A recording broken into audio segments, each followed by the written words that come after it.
An interview with the president of Russia, Vladimir Putin, shot February 6, 2024 at about 7 p.m. in the building behind us, which is, of course, the Kremlin. The interview, as you will see if you watch it, is primarily about the war in progress, the war in Ukraine, how it started, what's happening, and most pressingly, how it might end. One note before you watch. At the beginning of the interview, we asked the most obvious question, which is, why did you do this? Did you feel a threat, an imminent physical threat? And that's your justification. And the answer we got shocked us.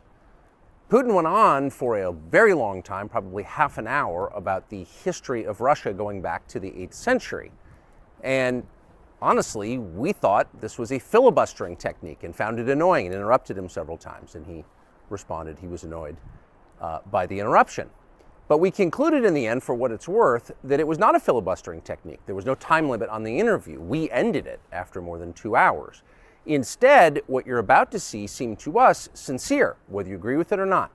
Vladimir Putin believes that Russia has a historic claim to parts of Western Ukraine. So our opinion would be to view it in that light, as a sincere expression of what he thinks. And with that, here it is. Mr. President, thank you.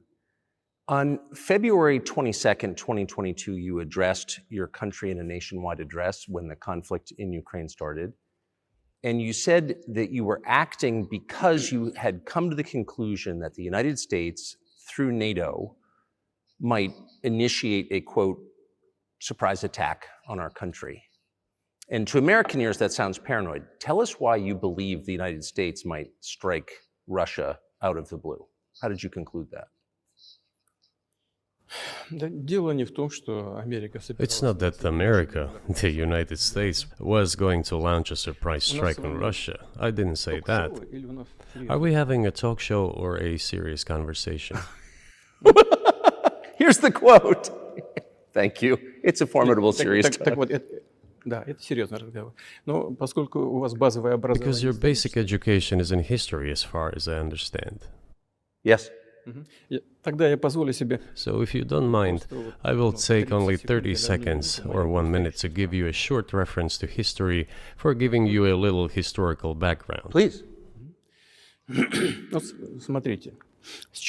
look where our relationship with Ukraine started from. Where did Ukraine come from? The Russian state started gathering itself as a centralized statehood, and it is considered to be the year of the establishment of the Russian state in 862,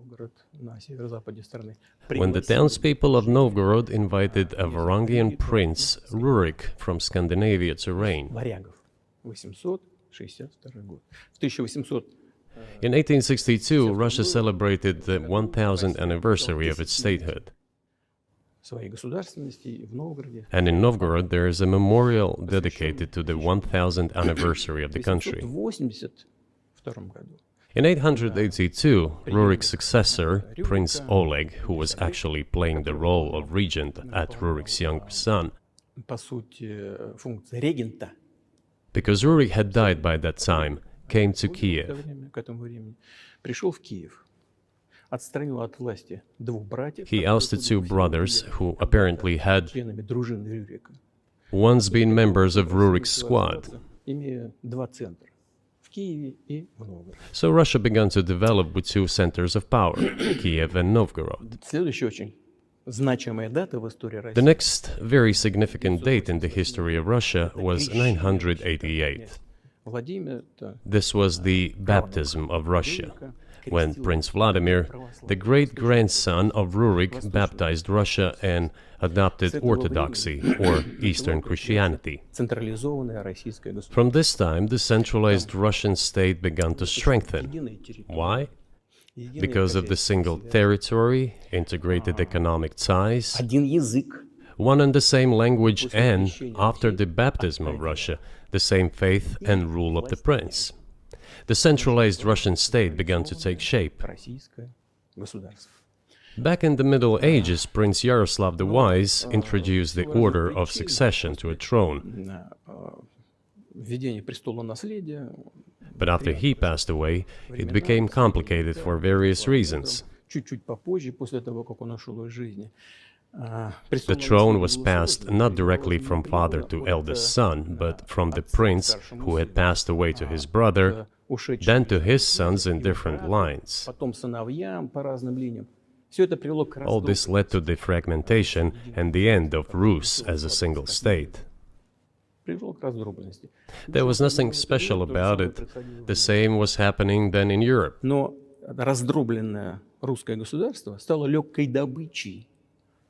But the fragmented Russian state became an easy prey to the empire created earlier by Genghis Khan. His successors, namely Batu Khan, came to Rus, plundered and ruined nearly all the cities.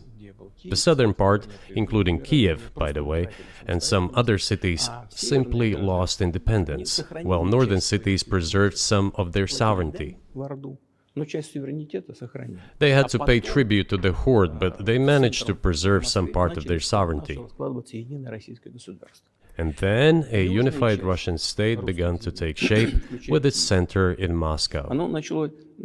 The southern part of Russian lands, including Kiev, began to gradually gravitate towards another magnet, the center that was emerging in Europe. This was the Grand Duchy of Lithuania. It was even called the Lithuanian-Russian Duchy, because Russians were a significant part of this population. They spoke the old Russian language and were Orthodox. But then there was a unification, the union of the Grand Duchy of Lithuania and the Kingdom of Poland. A few years later, another union was signed, but this time already in the religious sphere. Some of the Orthodox priests became subordinate to the Pope. Thus, these lands became part of the Polish-Lithuanian state.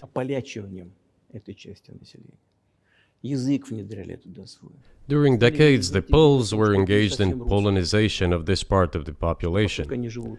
They introduced their language there, tried to entrench the idea that this population was not exactly Russians, that because they lived on the fringe, they were Ukrainians. Originally, the word Ukrainian meant that a person was living on the outskirts of the state, along the fringes, or was engaged in a border patrol service. It didn't mean any particular ethnic group. So the Poles were trying to, in every possible way, to colonize this part of the Russian lands, and actually treated it rather harshly, not to say cruelly. All that led to the fact that this part of the Russian lands began to struggle for their rights. They wrote letters to Warsaw demanding that their rights be observed and people be commissioned here, including to Kiev. I beg your pardon, can you tell us what period? I'm losing track of where in history we are. The Polish oppression of Ukraine. It was in the 13th century.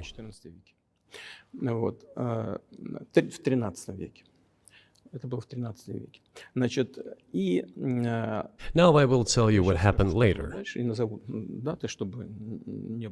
and give the dates so that there is no confusion. And in 1654, even a bit earlier, the people who were in control of the authority over that part of the Russian lands addressed Warsaw, I repeat, demanding that they send them to rulers of Russian origin and Orthodox faith. When Warsaw did not answer them, and in fact rejected their demands, they turned to Moscow, so that Moscow took them away. So that you don't think that I'm inventing things, I'll give you these documents. Well, it doesn't sound like you're inventing it. I'm not sure why it's relevant to what happened 2 years ago. But still, these are documents from the archives, copies. Here are the letters from Bogdan Khmelnytsky, the man who then controlled the power in this part of the Russian lands that is now called Ukraine. He wrote to Warsaw demanding that their rights be upheld. And after being refused, he began to write letters to Moscow. asking to take them under the strong hand of the Moscow Tsar. There are copies of these documents. I will leave them for your good memory. There is a translation into Russian. You can translate it into English later. Russia would not agree to admit them straight away, assuming that the war with Poland would start. Nevertheless, in 1654, the Pan-Russian Assembly of top clergy and landowners, headed by the Tsar, which was the representative body of the power of the old Russian state, decided to include a part of the old Russian lands into Moscow Kingdom. As expected, the war with Poland began. It lasted 13 years, and then in 1654, a truce was concluded. And 32 years later, I think, a peace treaty with Poland, which they called Eternal Peace, was signed. And these lands, the whole left bank of Dnieper, including Kiev, went to Russia. And the whole right bank of Dnieper remained in Poland. Under the rule of Catherine the Great, Russia reclaimed all of its historical lands, including in the south and west. This all lasted until the revolution. Before World War I, Austrian General Staff relied on the ideas of Ukrainianization and started actively promoting the ideas of Ukraine and the Ukrainianization.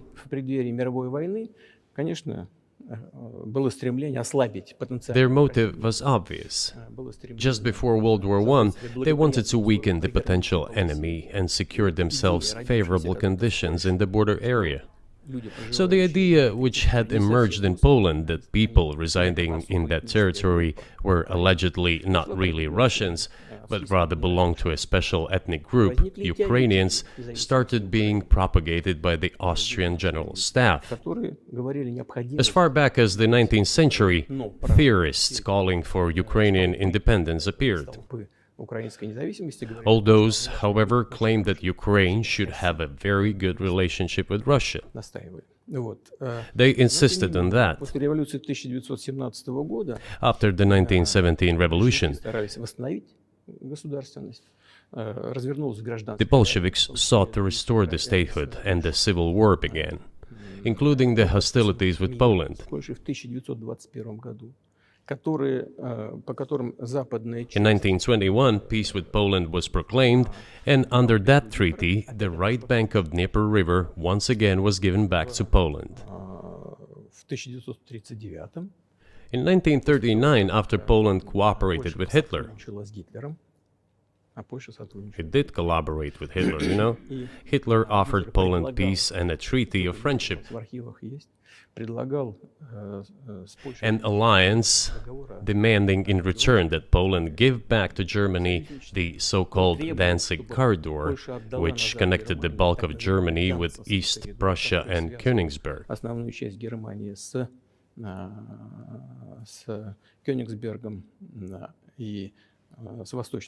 After World War I, this territory was transferred to Poland, and instead of Danzig, a city of Gdansk emerged.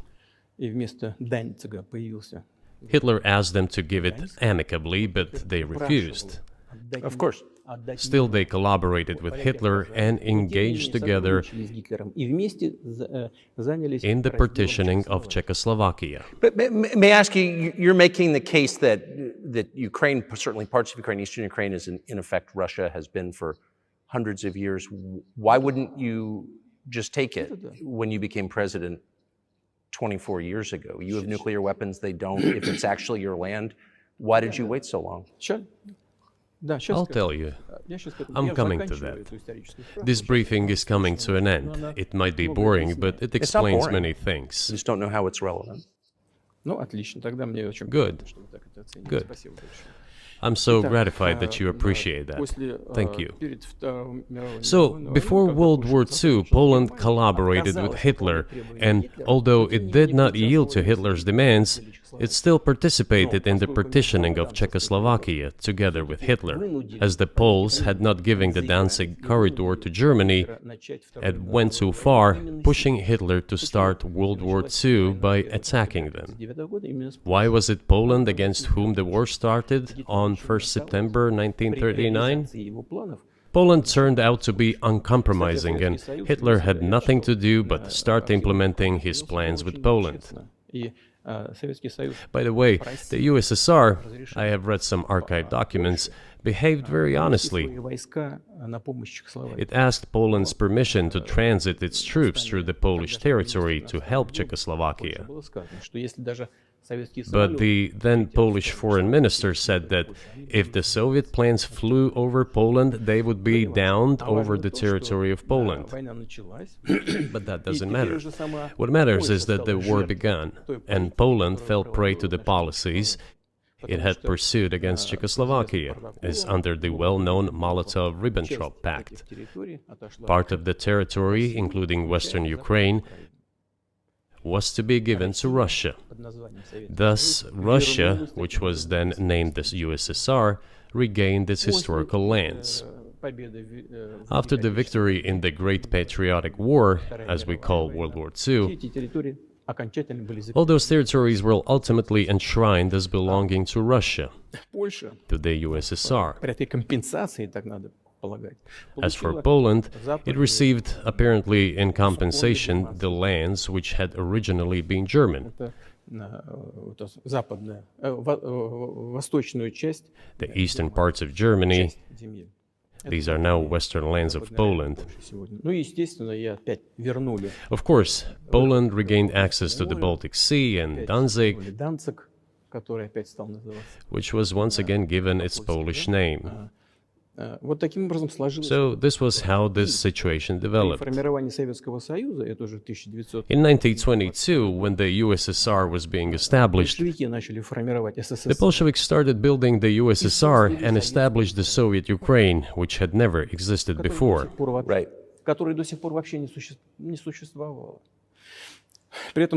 Stalin insisted that those republics be included in the USSR as autonomous entities. For some inexplicable reason, Lenin, the founder of the Soviet state, insisted that they be entitled to withdraw from the USSR. And again, for some unknown reasons, he transferred to that newly established Soviet Republic of Ukraine some of the lands together with people living there, even though those lands had never been called Ukraine, and yet they were made part of that Soviet Republic of Ukraine. Those lands included the Black Sea region, which was received under Catherine the Great, and which had no historical connection with Ukraine whatsoever. Even if we go as far back as 1654, when these lands returned to Russian Empire, that territory was the size of 3 to 4 regions of modern Ukraine, with no Black Sea region. That was completely out of the question. In 1654. Exactly. You obviously have encyclopedic knowledge of this region, but why didn't you make this case for the first 22 years as president that Ukraine wasn't a real country?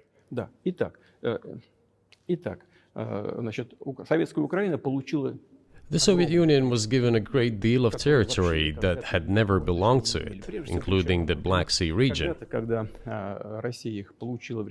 At some point, when Russia received them as an outcome of the Russo-Turkish Wars, they were called New Russia or Novorossiya.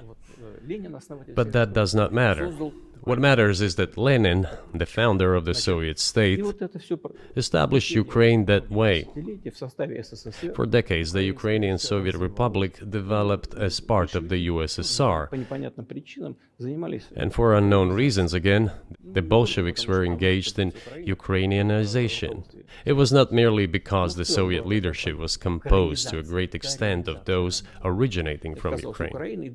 Rather, it was explained by the general policy of indigenization pursued by the Soviet Union. Same things were done in other Soviet republics. This involved promoting national languages and national cultures, which is not bad in principle. That is how the Soviet Ukraine was created. After the World War II, Ukraine received, in addition to the lands that had belonged to Poland before the war, part of the lands that had previously belonged to Hungary and Romania. So Romania and Hungary had some of their lands taken away and given to the Soviet Ukraine, and they still remain part of Ukraine. So in this sense, we have every reason to affirm that Ukraine is an artificial state that was shaped at Stalin's will. Do you believe Hungary has a right to take its land back from Ukraine, and that other nations have a right to go back to their 1654 borders? I'm not sure whether they should go back to the 1654 borders. But given Stalin's time, so-called Stalin's regime, which, as many claim, saw numerous violations of human rights and violations of the rights of other states,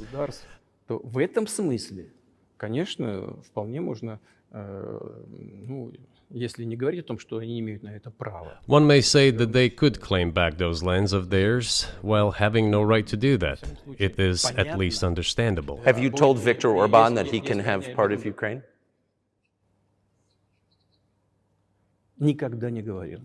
Never. I have never told him, not a single time.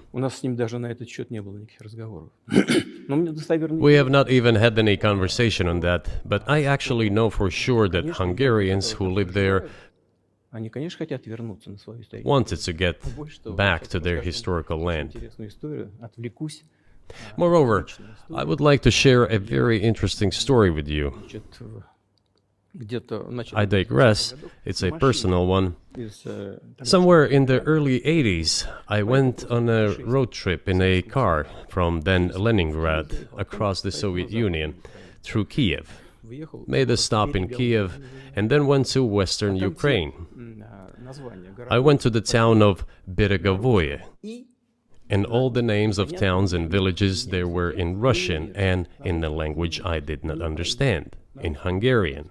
In Russian and in Hungarian, not in Ukrainian, in Russian and in Hungarian.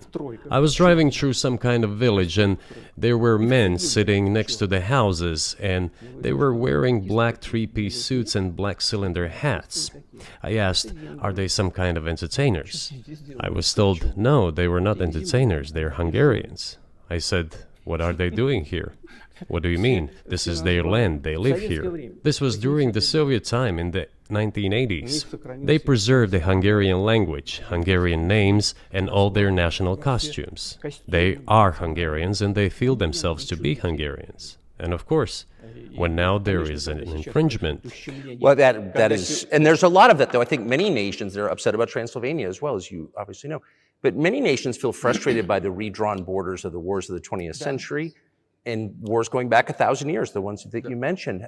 But the fact is that you didn't make this case in public until 2 years ago, February. And in the case that you made, which I read today, you explain at great length that you felt a physical threat from the West in NATO, including potentially a nuclear threat. And that's what got you to move. Is that a fair characterization of what you said?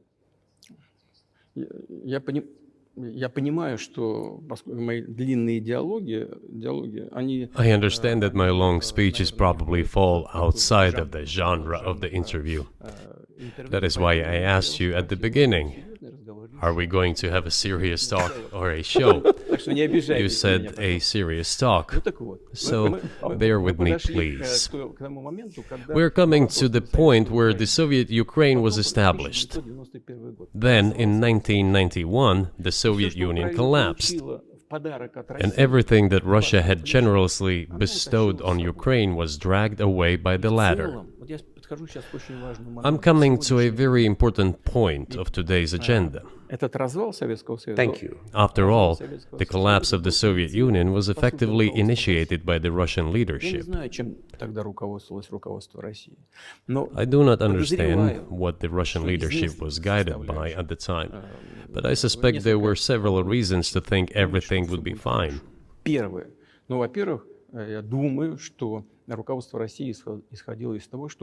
First, I think that then Russian leadership believed that the fundamentals of the relationship between Russia and Ukraine were, in fact, a common language. More than 90% of the population there spoke Russian. Family ties. Every third person there had some kind of family or friendship ties. common culture, common history, finally, common faith, coexistence with a single state for centuries, and deeply interconnected economies. All of these were so fundamental. All these elements together make our good relationships inevitable. The second point is a very important one. I want you, as an American citizen, and your viewers to hear about this as well. The former Russian leadership assumed that the Soviet Union had ceased to exist, and therefore there were no longer any ideological dividing lines. Russia even agreed voluntarily and proactively to the collapse of the Soviet Union, and believed that this would be understood by the so-called civilized West as an invitation for cooperation and association. That is what Russia was expecting, both from the United States and the so-called collective West as a whole. There were smart people, including in Germany, Egon Bahr, a major politician of the Social Democratic Party, who insisted in his personal conversations with the Soviet leadership on the brink of the collapse of the Soviet Union that a new security system should be established in Europe. Help should be given to unify Germany, but a new system should be also established to include the United States, Canada, Russia, and other Central European countries. Yes. But NATO needs not to expand. That's what he said.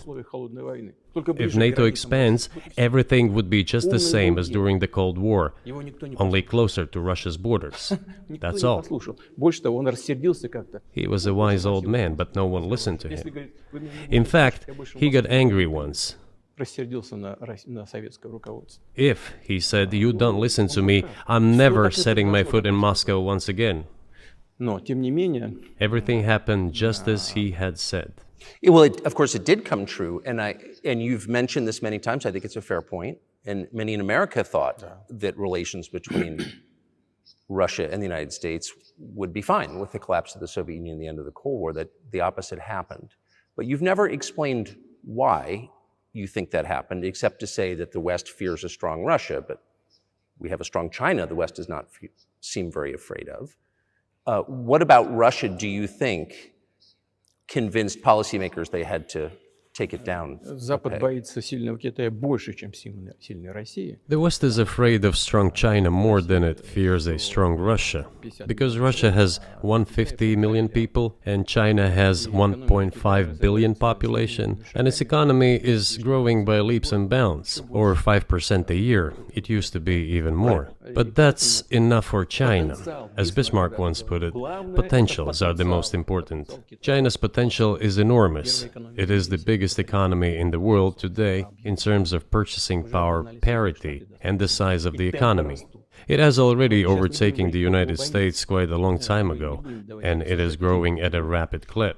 Let's not talk about who is afraid of whom. Let's not reason in such terms. And let's get into the fact that after 1991, when Russia expected that it would be welcomed into the brotherly family of civilized nations, nothing like this happened. You tricked us.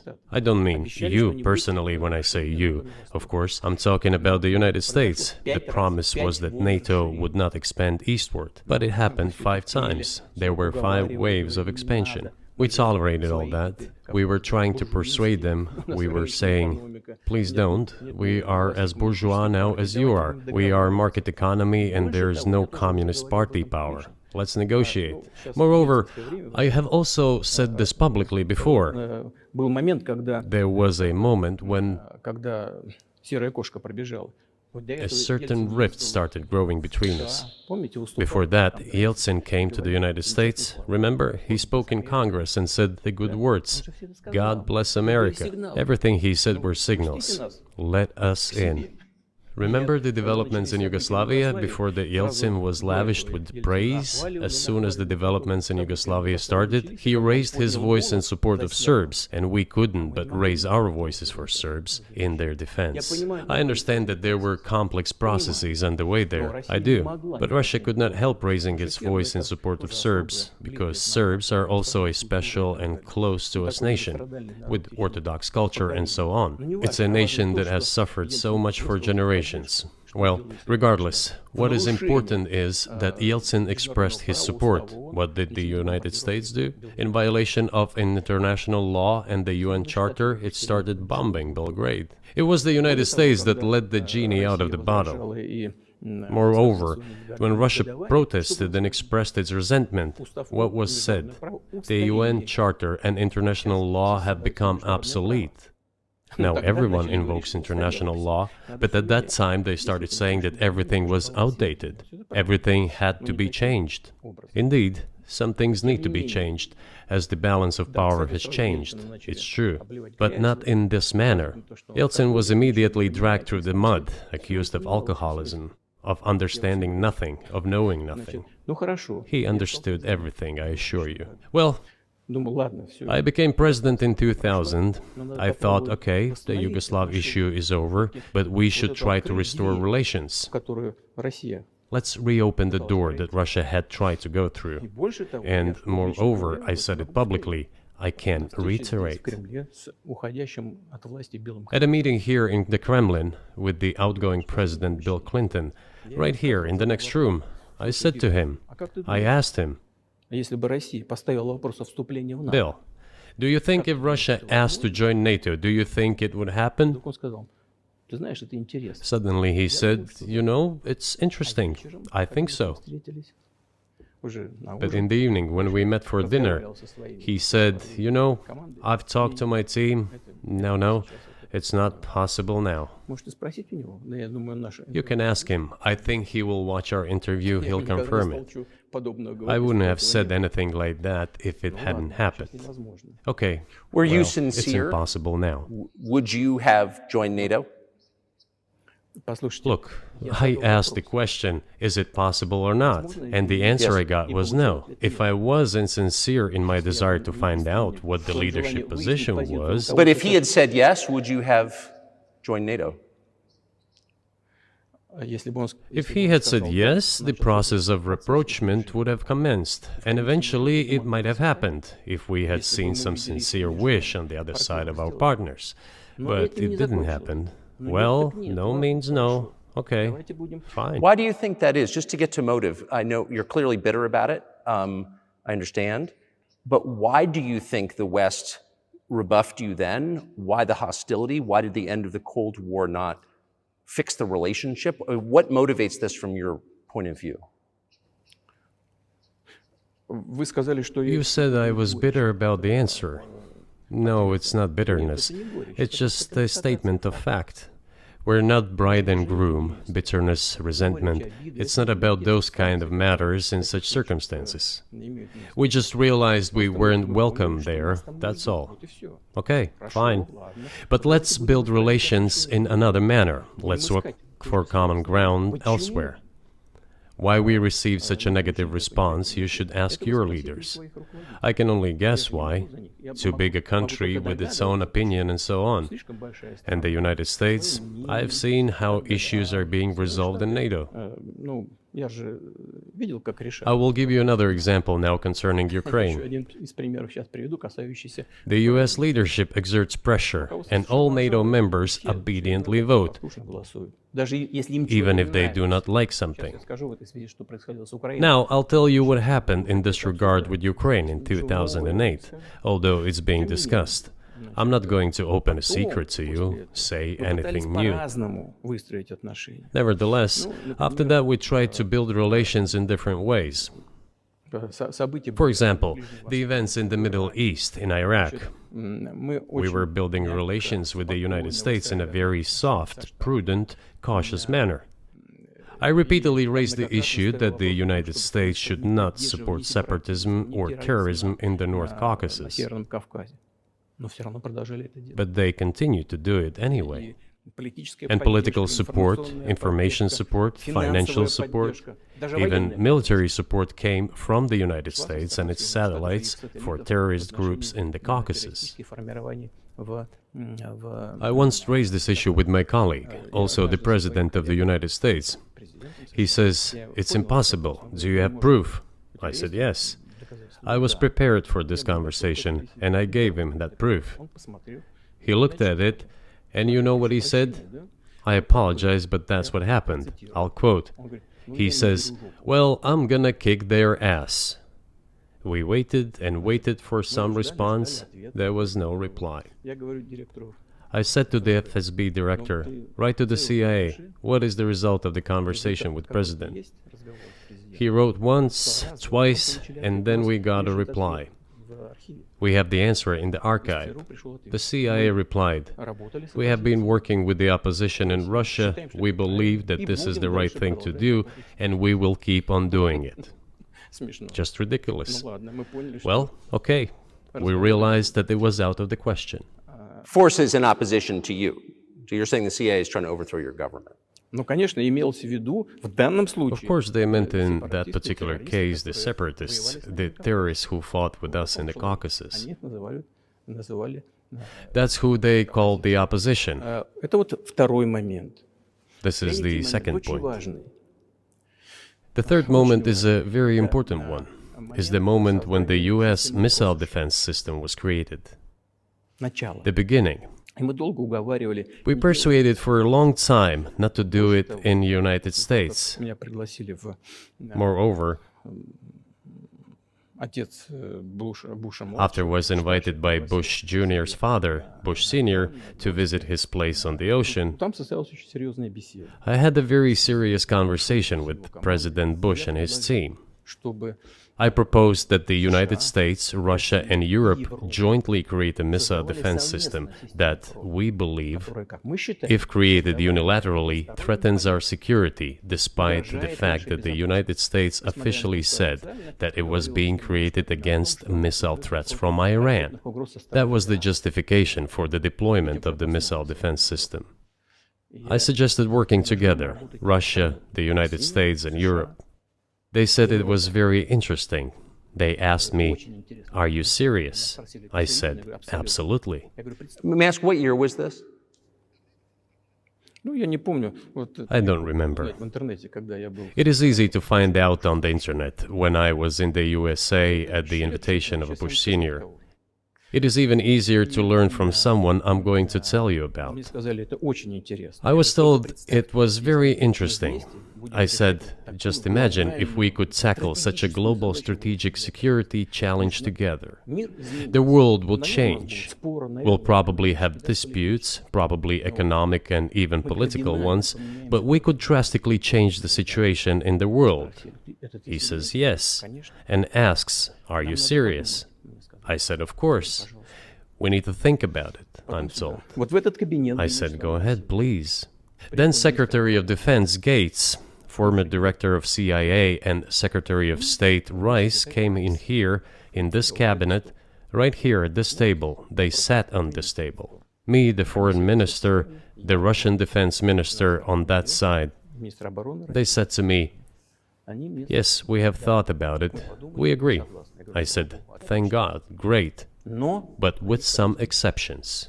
So twice you've described US presidents making decisions and then being undercut by their agency heads. So it sounds like you're describing a system that's not run by the people who were elected, in your telling. That's right, that's right. In the end, they just told us to get lost. I'm not going to tell you the details because I think it's incorrect. After all, it was confidential conversation. But our proposal was declined. That's a fact. It was right then when I said, "Look, but then we will be forced to take countermeasures. We will create such strike systems that will certainly overcome missile defense systems." The answer was, "We are not doing this against you, and you do what you want," assuming that it is not against us, not against the United States. I said, "Okay." Very well. That's the way it went. And we created hypersonic systems with intercontinental range, and we continue to develop them. We are now ahead of everyone, the United States and the other countries, in terms of the development of hypersonic strike systems, and we are improving them every day. But it wasn't us. We proposed to go the other way, and we were pushed back. Now, about NATO's expansion to the east. Well, we were promised no NATO to the east, not an inch to the east, as we were told. And then what? They said, well, it's not enshrined on paper, so we'll expand. So there were 5 waves of expansion: the Baltic states, the whole of Eastern Europe, and so on. And now I come to the main thing. They have come to the Ukraine, ultimately. In 2008, at the summit in Bucharest, they declared that the doors for Ukraine and Georgia to join NATO were open. Now about how decisions are made there. Germany, France seem to be against it, as well as some other European countries.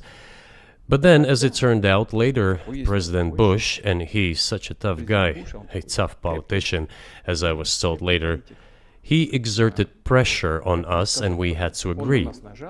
It's ridiculous, it's like kindergarten. Where are the guarantees? What kindergarten is this? What kind of people are these? Who are they? You see, they were pressed, they agreed. And then they say, Ukraine won't be in the NATO, you know? I say, I don't know. I know you agreed in 2008. Why won't you agree in the future? Well, they pressed us then. I say, why won't they press you tomorrow? And you'll agree again. Well, it's nonsensical. Who's there to talk to? I just don't understand. We're ready to talk. But with whom? Where are the guarantees? None. So they started to develop the territory of Ukraine. Whatever is there, I have told you the background, how this territory developed, what kind of relations there were with Russia. Every second or third person there has always had some ties with Russia. And during the elections, in already independent, sovereign Ukraine, which gained its independence as a result of the Declaration of Independence, and by the way, it says that Ukraine is a neutral state, and in 2008, suddenly the doors or gates to NATO were open to it. Oh, come on. This is not how we agreed. Now, all the presidents that have come to power in Ukraine, they relied on electorate with a good attitude to Russia in one way or the other. This is the southeast of Ukraine. This is a large number of people. And it was very difficult to dissuade this electorate, which had a positive attitude towards Russia. Viktor Yanukovych came to power, and how? The first time he won after President Kuchma, they organized a third round, which is not provided for in the constitution of Ukraine. This is a coup d'etat. Just imagine, someone in the United States wouldn't like the outcome. In 2014? Before that. No, this was before that. After President Kuchma, Viktor Yanukovych won the elections. However, his opponents did not recognize that victory. The US supported the opposition, and the third round was scheduled. What is this? This is a coup. The US supported it, and the winner of the third round came to power. Imagine if in the US something was not to someone's liking, and the third round of election, which the US Constitution does not provide for, was organized. Nonetheless, it was done in Ukraine. Okay, Viktor Yushchenko, who was considered a pro-Western politician, came to power. Fine, we have built relations with him as well. He came to Moscow with visits.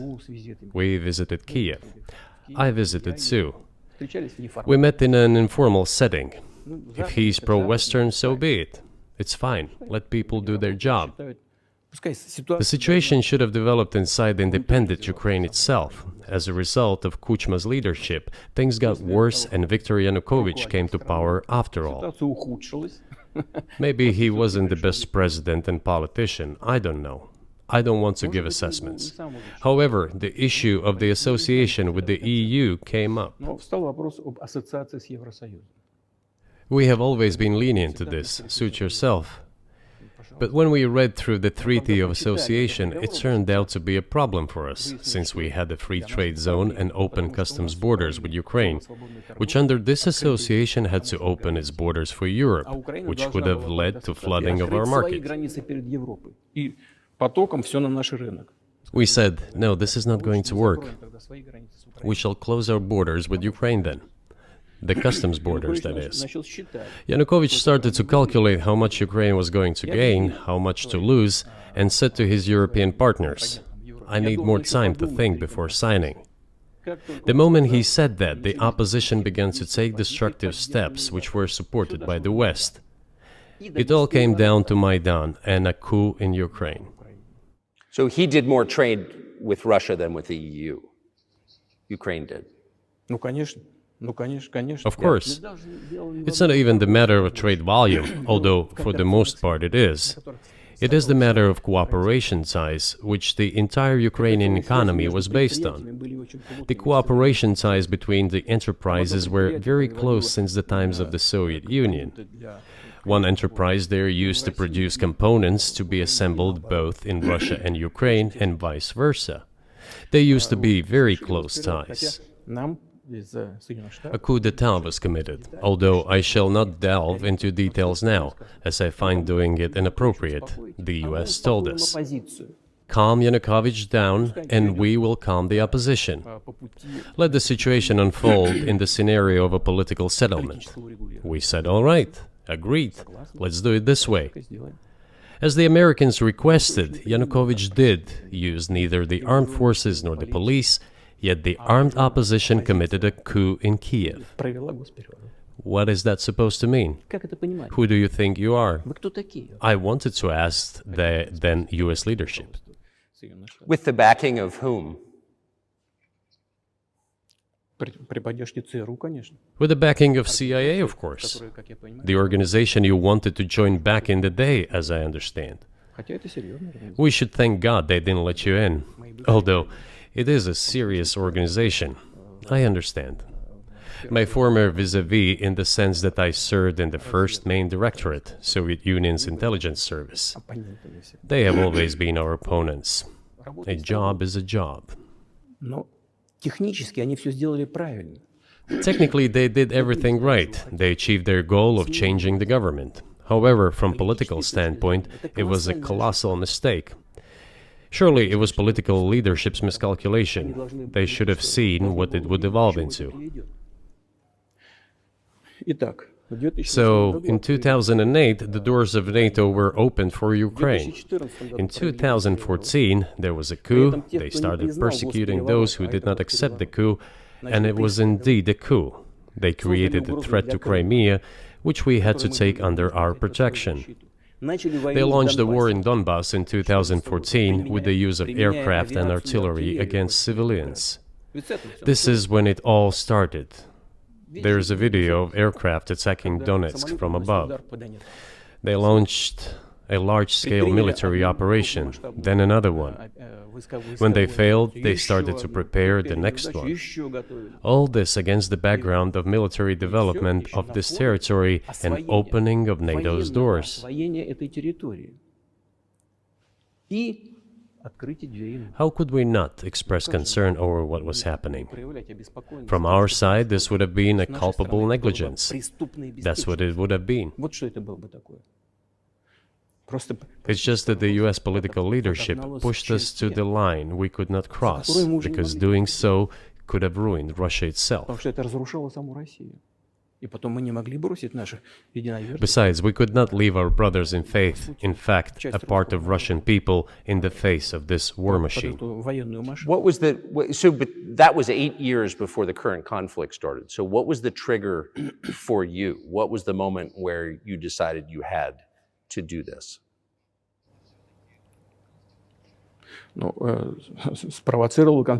Initially, it was the coup in Ukraine that provoked the conflict. By the way, back then the representatives of 3 European countries, Germany, Poland and France, arrived. They were the guarantors of the signed agreement between the government of Yanukovych and the opposition. They signed it as guarantors. Despite that, the opposition committed a coup, and all these countries pretended that they didn't remember that they were guarantors of the peaceful settlement. They just threw it in the stove right away, and nobody recalls that. I don't know if the US know anything about the agreement between the opposition and the authorities, and its three guarantors who, instead of bringing this whole situation back in the political field, supported the coup. Although it was meaningless, believe me, because President Yanukovych agreed to all conditions. He was ready to hold an early election, which he had no chance of winning, frankly speaking. Everyone knew that. Then why the coup? Why the victims? Why threatening Crimea? Why launching an operation in Donbass? This I do not understand. That is exactly what the miscalculation is. CIA did its job to complete the coup. I think one of the deputy secretaries of state said that it cost a large sum of money, almost 5 billion. But the political mistake was colossal. Why would they have to do that? All this could have been done legally, without victims, without military action, without losing Crimea. We would have never considered to even lift a finger if it hadn't been for the bloody developments on Maidan. Because we agreed with the fact that after the collapse of the Soviet Union, our borders should be along the borders of former Union's republics. We agreed to that. But we never agreed to NATO's expansion, and moreover, we never agreed that Ukraine would be in NATO. We did not agree to NATO bases there without any discussion with us. For decades, we kept asking, don't do this, don't do that. And what triggered the latest events? Firstly, the current Ukrainian leadership declared that it would not implement the Minsk agreements, which had been signed, as you know, after the events of 2014 in Minsk, where the plan of peaceful settlement in Donbass was set forth. But no, the current Ukrainian leadership, foreign minister, all other officials, and then president himself said that they don't like anything about the Minsk agreements. In other words, they were not going to implement it. A year or a year and a half ago, former leaders of Germany and France said openly to the whole world that they indeed signed the Minsk agreements, but they never intended to implement them. They simply led us by the nose. Was there anyone for you to talk to? Did you call a U.S. President, Secretary of State and say, if you keep militarizing Ukraine with NATO forces, this is going to be we're going to act?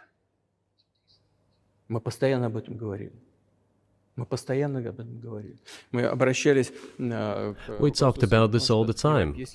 We addressed the United States and European countries' leadership to stop these developments immediately, to implement the Minsk agreements.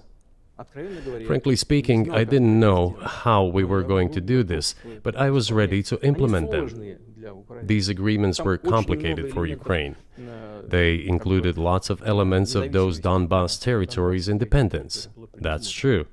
However, I was absolutely confident, and I'm saying this to you now.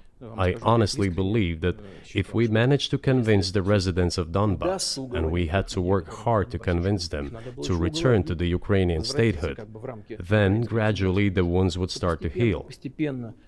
When this part of territory reintegrated itself into a common social environment, when the pensions and social benefits were paid again, all the pieces would gradually fall into place. No, nobody wanted that. Everybody wanted to resolve the issue by military force only. But we could not let that happen. And the situation got to the point when the Ukrainian side announced, no, we will not do anything. They also started preparing for military action. It was they who started the war in 2014. Our goal is to stop this war. And we did not start this war in 2022. This is an attempt to stop it. Do you think you've stopped it now? I mean, have you achieved your aims? No, we haven't achieved our aims yet, because one of them is denazification. This means the prohibition of all kinds of neo-Nazi movements. This is one of the problems that we discussed during the negotiation process, which ended in Istanbul early this year.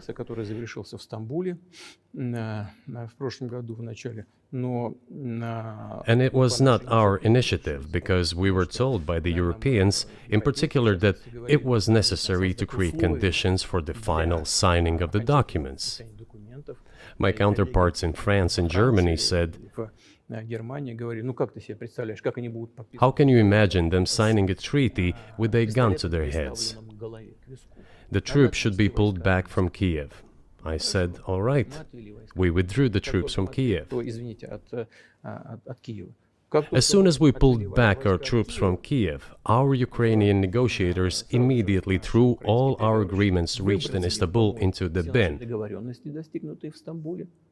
and got prepared for a long-standing armed confrontation with the help of the United States and its satellites in Europe. That is how the situation has developed, and that is how it looks now. But what is, pardon my ignorance, what is denazification? What would that mean? What is... Да, вот я как раз хочу сейчас об этом сказать. Это очень важный вопрос. Денацификация. That is what I want to talk about right now. It is a very important issue. Denazification. After gaining independence, Ukraine began to search, as some Western analysts say, its identity. And it came up with nothing better than to build this identity upon some false heroes who collaborated with Hitler.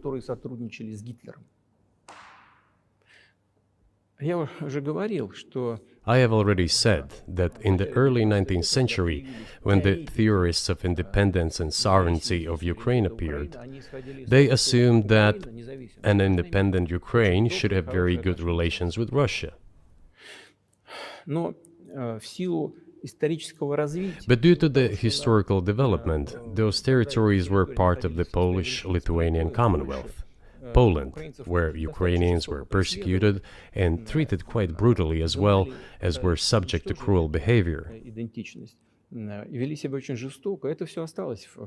There were also attempts to destroy their identity. All this remained in the memory of the people. When World War II broke out, part of this extremely nationalist elite collaborated with Hitler, believing that he would bring them freedom. The German troops, even the SS troops, made Hitler's collaborators do the dirtiest work of exterminating the Polish and Jewish population. Hence this brutal massacre of the Polish and Jewish population, as well as the Russian population too.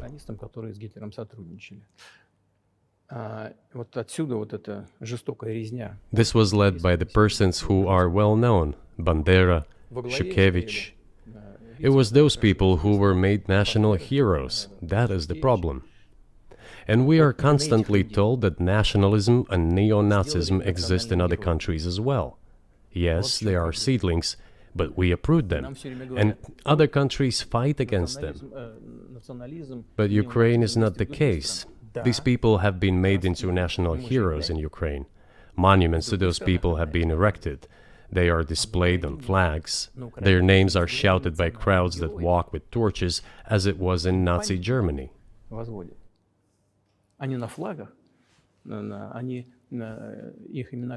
These were people who exterminated Poles, Jews, and Russians.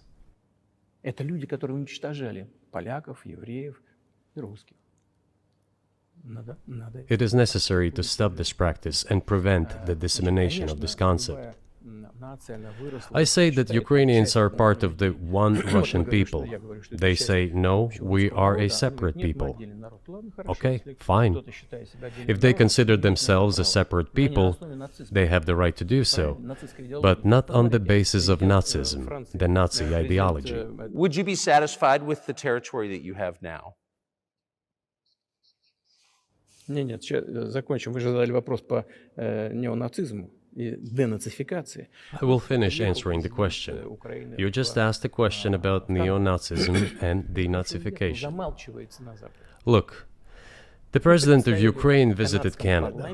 This story is well known, but being silenced in the Western countries. Спикер парламента. The Canadian Parliament introduced a man who, as the Speaker of the Parliament said, fought against the Russians during the World War II. Well, who fought against the Russians during the World War II? Hitler and his accomplices. It turned out that this man served in the SS troops. He personally killed Russians, Poles, and Jews. The SS troops consisted of Ukrainian nationalists who did this dirty work. The president of Ukraine stood up with the entire Parliament of Canada and applauded this man. How can this be imagined? The president of Ukraine himself, by the way, is a Jew by nationality. Really, my question is, what do you do about it? I mean, Hitler's been dead for 80 years. Nazi Germany no longer exists. And so, true. And so, I think what you're saying is you want to extinguish or at least control Ukrainian nationalism. But how? How do you do that? Вот послушайте меня. Ваш вопрос очень тонкий. Listen to me. Your question is very subtle, and I can tell you what I think. Do not take offense.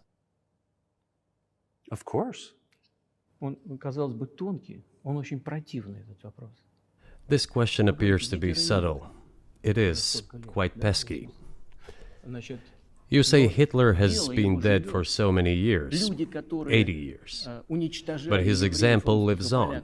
People who exterminated Jews, Russians, and Poles are alive. And the president, the current president of today's Ukraine, applauds him in the Canadian Parliament, gives a standing ovation. Can we say that we have completely uprooted this ideology if what we see is happening today? That is what denazification is in our understanding. We have to get rid of those people who maintain this concept and support this practice and try to preserve it. That is what denazification is. That is what we mean. Right. My question was a little more specific. It was, of course, not a defense of Nazis, neo or otherwise. It was a practical question. You don't control the entire country. You don't control Kiev. You don't seem like you want to. So how do you eliminate a culture or an ideology or feelings or a view of history in a country that you don't control? What do you do about that? А вы знаете, как вам не покажется странным, в ходе переговоров в Стамбуле... You know, as strange as it may seem to you, during the negotiations in Istanbul, we did agree that we have it all in writing. Neo-Nazism would not be cultivated in Ukraine, including that it would be prohibited at the legislative level. Mr. Carlson, we agreed on that. This, it turns out, can be done during the negotiation process. And there's nothing humiliating for Ukraine as a modern civilized state. Is any state allowed to promote Nazism? It is not, is it? That is it. Will there be talks, and why haven't there been talks about resolving the conflict in Ukraine, peace talks? Они были, они дошли до очень высокой стадии согласования позиций, сложно. They have been. They reached a very high stage of coordination of positions in a complex process, but still they were almost finalized. But after we withdrew our troops from Kiev, as I have already said, the other side threw away all these agreements and obeyed the instructions of Western countries, European countries, and the United States to fight Russia to the bitter end. Moreover, the president of Ukraine has legislated a ban on negotiating with Russia. He signed a decree forbidding everyone to negotiate with Russia. But how are we going to negotiate if he forbade himself and everyone to do this? We know that he is putting forward some ideas about this settlement, but in order to agree on something, we need to have a dialogue. Is that not right? Well, but you wouldn't be speaking to the Ukrainian president, you'd be speaking to the American president. when was the last time you spoke to Joe Biden? I cannot remember when I talked to him. I do not remember. We can look it up. You don't remember?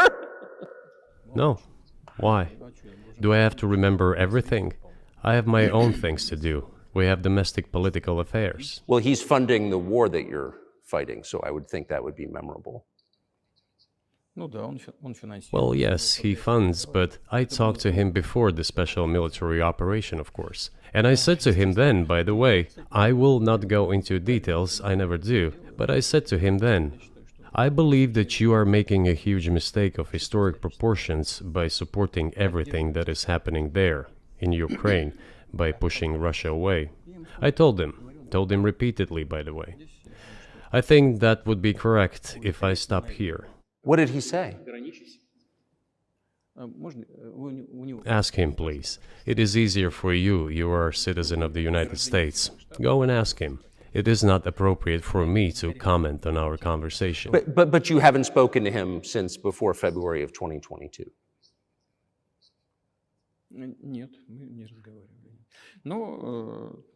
No, we haven't spoken.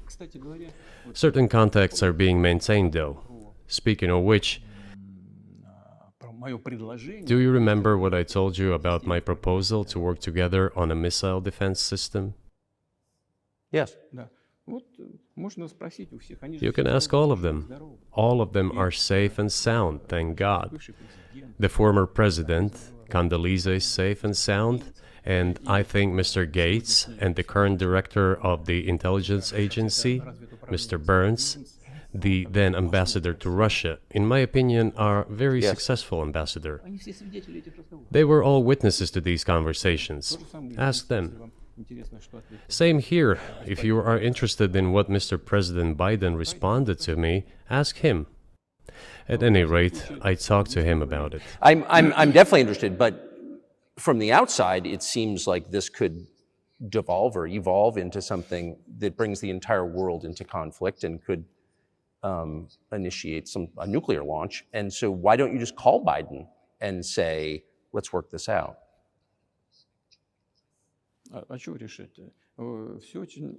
What's there to work out?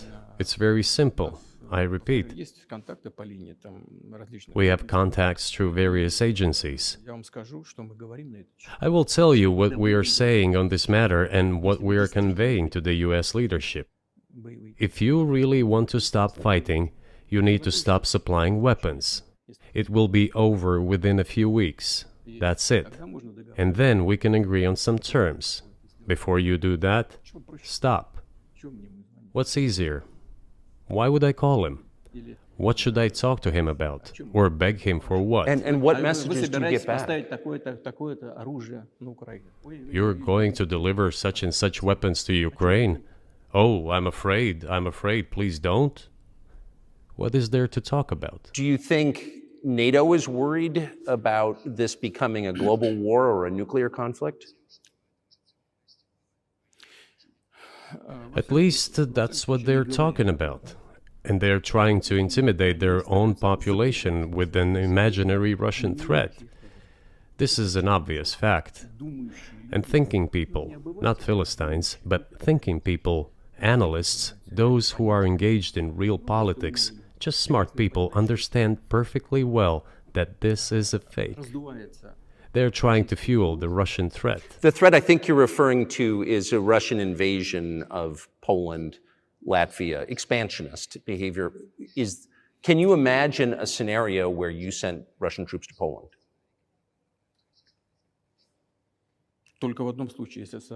Only in one case, if Poland attacks Russia. Why? Because we have no interest in Poland, Latvia, or anywhere else. Why would we do that? We simply don't have any interest. It's just threat-mongering. Well, the argument, I know you know this, is that, well, he invaded Ukraine, he has territorial aims across the continent, and you're saying unequivocally you don't.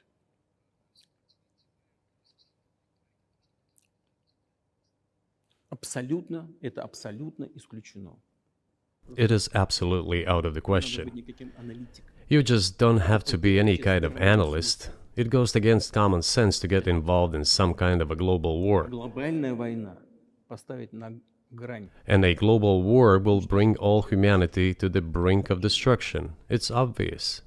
Вот. И есть, конечно, средства. There are certainly means of deterrence. They have been scaring everyone with us all along. Tomorrow Russia will use tactical nuclear weapons. Tomorrow Russia will use that. No, the day after tomorrow. So what? Выбить из налогоплательщиков In order to extort additional money from US taxpayers and European taxpayers in the confrontation with Russia in the Ukrainian theater of war. The goal is to weaken Russia as much as possible. One of our senior United States senators from the state of New York, Chuck Schumer, said yesterday, I believe, that we have to continue to fund the Ukrainian effort, or U.S. soldiers, citizens could wind up fighting there. How do you assess that?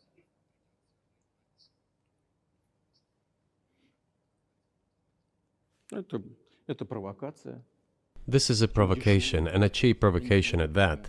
Американские солдаты должны воевать. I do not understand why American soldiers should fight in Ukraine. There are mercenaries from the United States there.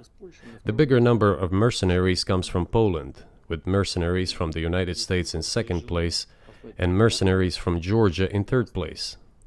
Безусловно. Well, if somebody has the desire to send regular troops, that would certainly bring humanity to the brink of very serious global conflict. This is obvious. Do the United States need this?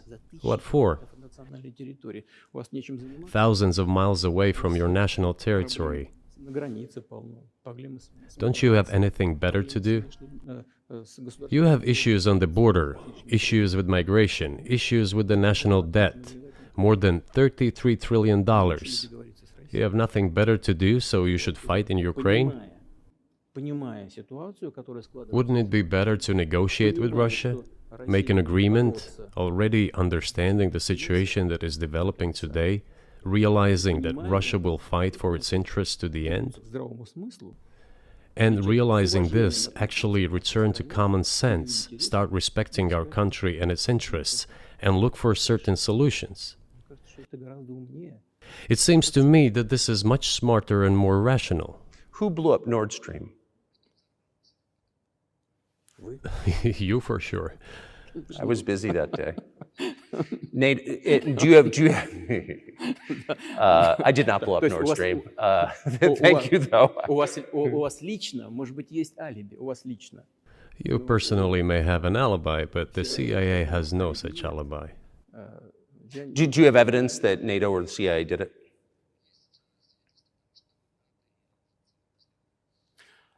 Вы знаете, You know, I won't get into details, but people always say in such cases, look for someone who is interested.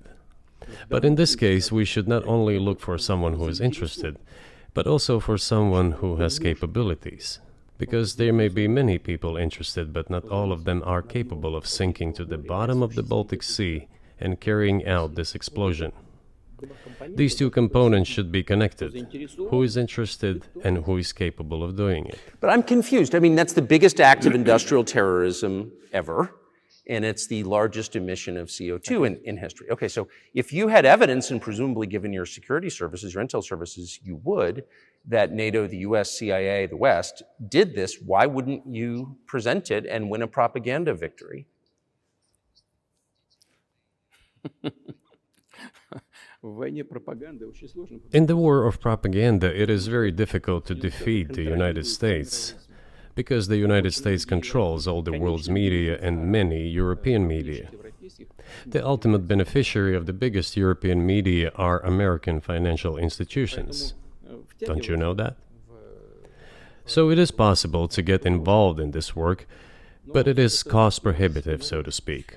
We can simply shine the spotlight on our sources of information, and we will not achieve results. It is clear to the whole world what happened, and even American analysts talk about it directly. It's true. Yes, but here's a question you may be able to answer. You worked in Germany, famously. The Germans clearly know that their NATO partner did this, and it damaged their economy greatly. It may never recover. Why are they being silent about it? That's very confusing to me. Why wouldn't the Germans say something about it? Ну, меня это тоже удивляет. This also confuses me. But today's German leadership is guided by the interests of the collective West rather than its national interests. Otherwise, it is difficult to explain the logic of their action or inaction. After all, it is not only about Nord Stream 1, which was blown up, and the Nord Stream 2 was damaged, but one pipe is safe and sound and gas can be supplied to Europe through it. But Germany does not open it. We are ready, please. There's another route through Poland, called Yamal Europe, which also allows for large flow. Poland has closed it, but Poland packs from the German hand. It receives money from the pan-European funds, and Germany is the main donor to these pan-European funds. Germany feeds Poland to a certain extent, and they close their route to Germany. Why? I don't understand. Ukraine, to which the Germans supply weapons and give money. Germany is the second sponsor of the United States in terms of financial aid to Ukraine. There are two gas routes through Ukraine. They simply closed one route, the Ukrainians. Open the second route and please get gas from Russia. They do not open it. Why don't the Germans say, look guys, we give you money and weapons, open up the valve, please, let the gas from Russia pass through for us. We're buying liquefied gas at exorbitant prices in Europe, which brings the level of our competitiveness and economy in general down to zero. Do you want us to give you money? Let us have the decent existence. Make money for our economy, because this is where the money we give you comes from.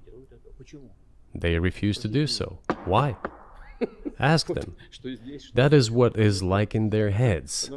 Those are highly incompetent people. Well, maybe the world is breaking into two hemispheres, one with cheap energy, the other without. And I want to ask you that. If we're now a multipolar world, obviously we are, can you describe the blocks of alliances? Who is in each side, do you think? Listen, you have said that the world is breaking into two hemispheres. A human brain is divided into two hemispheres. One is responsible for one type of activities, the other one is more about creativity and so on. But it is still one and the same head.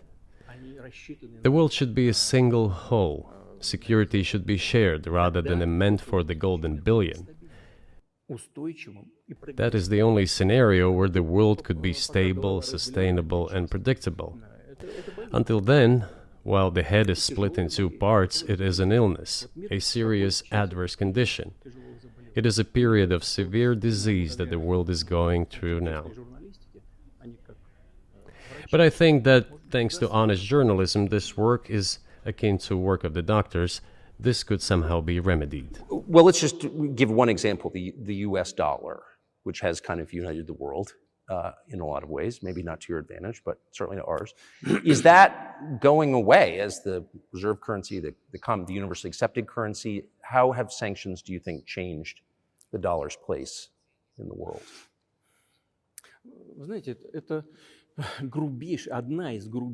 You know, to use the dollar as a tool of foreign policy struggle is one of the biggest strategic mistakes made by the US political leadership.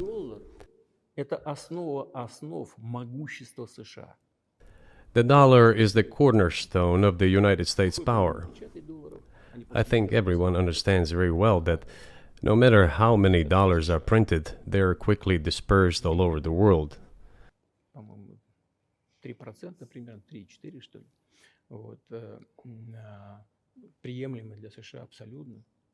Inflation in the United States is minimal. It's about 3 or 3.4%, which is, I think, totally acceptable for the US. But they won't stop printing. What does the debt of $33 trillion tell us about? It is about the emission. политическое руководство приняло решение использовать доллар в качестве инструмента политической борьбы. Nevertheless, it is the main weapon used by the United States to preserve its power across the world. As soon as the political leadership decided to use the US dollar as a tool of political struggle, a blow was dealt to this American power. I would not like to use any strong language, but it is a stupid thing to do and a grave mistake. Сокращаются запасы доллара сейчас. Все смотрят на то, что происходит, и начинают искать возможности. Look at what is going on in the world. Even the United States allies are now downsizing their dollar reserves. Seeing this, everyone starts looking for ways to protect themselves. But the fact that the United States applies restrictive measures to certain countries, such as placing restrictions on transactions, freezing assets, etc., causes grave concern and sends a signal to the whole world. What did we have here? Until 2022, about 80% of Russian foreign trade transactions were made in US dollars and euros. В наших расчетах с третьими странами. Значит, US dollars accounted for approximately 50% of our transactions with third countries, while currently it is down to 13%. It wasn't us who banned the use of the US dollar. США приняли решение ограничить наши расчеты в долларах. We had no such intention. It was decision of the United States to restrict our transactions in US dollars. I think it is complete foolishness from the point of view of the interests of the United States itself and its taxpayers, as it damages the US economy, undermines the power of the United States across the world. By the way, our transactions in yuan accounted for about 3%. Сейчас 34%. Today, 34% of our transactions are made in rubles, and about as much, a little over 34% in yuan. Зачем Соединенные Штаты это сделали? Why did the United States do this? My only guess is self-conceit. They probably thought it would lead to full collapse, but nothing collapsed. Moreover, other countries, including oil producers, are thinking of and already accepting payments for oil in yuan. Do you even realize what is going on or not? Ну, вы понимаете, что это такое происходит? Does anyone in the United States realize this? Понимаете, в тех же Соединенных Штатах? What are you doing? You are cutting yourself off. All experts say this. То, что всегда... Ask any intelligent and thinking person in the United States what the dollar means for the US. But You're killing it with your own hands. I think that's I think that's a fair assessment. The question is what comes next, and maybe you trade one colonial power for another, much less sentimental and forgiving colonial power. I mean, is the BRICS, for example, in danger of being completely dominated by the Chinese economy in a way that's not good for their sovereignty? Do you worry about that? Эти страшилки нам... We have heard those boogeyman stories before. It is a boogeyman story. We're neighbors with China. You cannot choose neighbors just as you cannot choose close relatives. We share a border of 1,000 kilometers with them. This is number one. Second, we have a centuries-long history of coexistence. We're used to it. Third, China's foreign policy philosophy is not aggressive. Its idea is to always look for compromise, and we can see that. The next point is as follows. We are always told the same boogeyman story, and here it goes again. Through an euphemistic form, but it is still the same boogeyman story. The cooperation with China keeps increasing. The pace at which China's cooperation with Europe is growing is higher and greater than that of the growth of Chinese-Russian cooperation. Ask Europeans, aren't they afraid? They might be, I don't know. But they are still trying to access China's market at all costs, especially now that they are facing economic problems. Chinese businesses are also exploring the European market. Do Chinese businesses have small presence in the United States? Yes, the political decisions are such that they are trying to limit their cooperation with China. It is to your own detriment, Mr. Tucker, that you are limiting cooperation with China. You are hurting yourself. It is a delicate matter, and there are no silver bullet solutions, just as it is with the dollar. So, before introducing any illegitimate sanctions, illegitimate in terms of the Charter of the United Nations, one should think very carefully. For decision makers, this appears to be a problem. So you said a moment ago that the world would be a lot better if it weren't broken into competing alliances, if there was cooperation globally. One of the reasons you don't have that is because the current American administration is dead set against you. Do you think if there were a new administration after Joe Biden that you would be able to reestablish communication with the US government? Or does it not matter who the president is?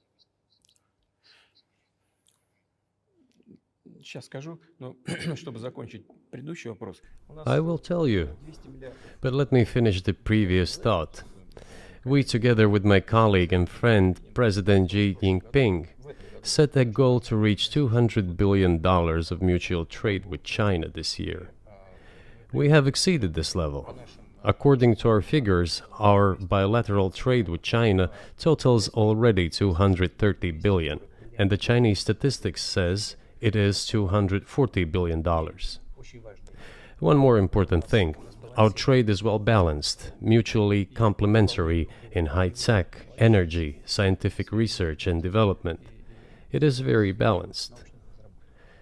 As for BRICS, where Russia took over the presidency this year, the BRICS countries are, by and large, developing very rapidly.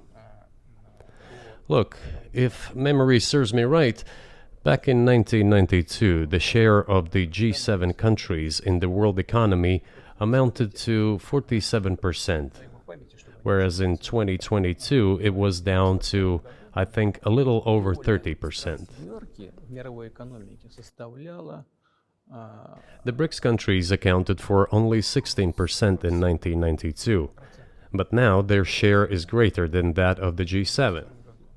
It has nothing to do with the events in Ukraine. This is due to the trends of global development and world economy, as I mentioned just now. And this is inevitable. This will keep happening. It is like the rise of the sun. You cannot prevent the sun from rising. You have to adapt to it. How do the United States adapt?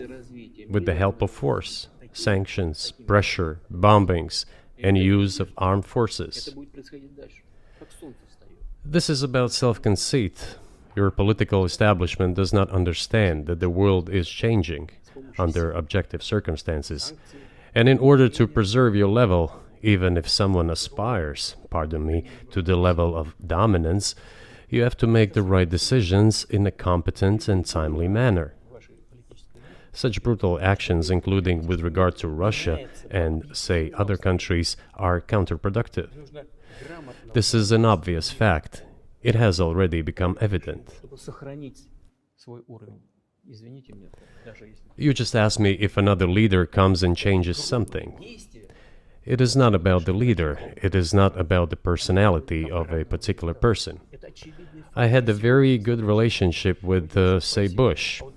I know that in the United States, he was portrayed as some kind of a country boy who does not understand much. I assure you that this is not the case. I think he made a lot of mistakes with regard to Russia, too. I told you about 2008 and the decision in Bucharest to open the NATO's doors for Ukraine and so on. That happened during his presidency. He actually exercised pressure on the Europeans. But in general, on a personal human level, I had a very good relationship with him. He was no worse than any other American or Russian or European politician. I assure you, he understood what he was doing as well as others. I had such personal relationship with Trump as well. It is not about the personality of the leader, it is about the elite's mindset. If the idea of domination at any cost, based also on forceful actions, dominates the American society, nothing will change. It will only get worse. But if, in the end, one comes to the awareness that the world has been changing due to the objective circumstances, and that one should be able to adapt to them in time, using the advantages that the US still has today, then perhaps something may change. Look, China's economy has become the first economy in the world in purchasing power parity. In terms of volume, it overtook the US a long time ago. The USA comes second, then India, 1.5 billion people, and then Japan, with Russia in the fifth place. Russia was the first economy in Europe last year, despite all the sanctions and restrictions. Is it normal from your point of view? Sanctions, restrictions, impossibility of payments in dollars, being cut off from SWIFT services, sanctions against our ships carrying oil, sanctions against airplanes, sanctions in everything, everywhere. The largest number of sanctions in the world which are applied against Russia. And we have become Europe's first economy during this time. The tools that US uses don't work. Well, one has to think about what to do. If this realization comes to the ruling elites, then yes, then the first person of the state will act in anticipation of what the voters and the people who make decisions at various levels expect from this person. Then maybe something will change. But you're describing two different systems. You say the leader acts in the interest of the voters, but you also say these decisions are not made by the leader, they're made by the ruling classes. You've run this country for so long, you've known all these American presidents. What are those power centers in the United States, do you think? Like, who actually makes the decisions?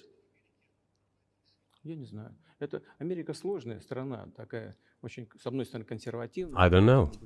America is a complex country, conservative on one hand, rapidly changing on the other. It's not easy for us to sort it all out. Who makes decisions in the elections? Is it possible to understand this when each state has its own legislation? Each state regulates itself? Someone can be excluded from elections at the state level.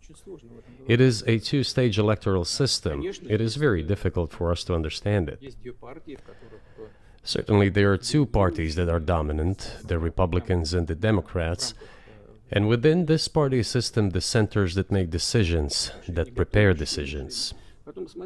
Then, look, why, in my opinion, after the collapse of the Soviet Union, such an erroneous, crude, completely unjustified policy of pressure was pursued against Russia? After all, this is a policy of pressure. NATO expansion, support for the separatists in Caucasus, creation of a missile defense system.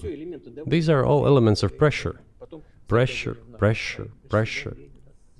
Then, dragging Ukraine into NATO is all about pressure, pressure, pressure. Why?